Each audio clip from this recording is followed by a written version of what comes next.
draagt graag oogschaduw. Hij kan het niet verklaren dat hij zichzelf verafschuwt.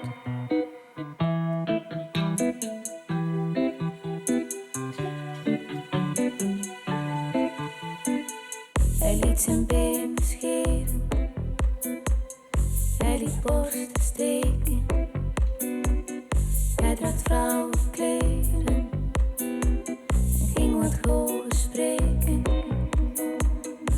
Maar wat is in zijn benen hangt, daarvoor was hij een beetje bang. Dat wou hij niet veranderen, dat kwam er niet van. Het is nu een meisje met een charme, en blijft daar vaak naar staren.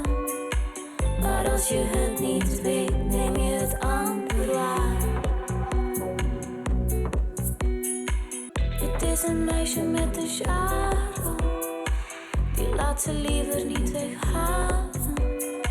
Ze is geen jongen meer, ondanks dat beeldje daar.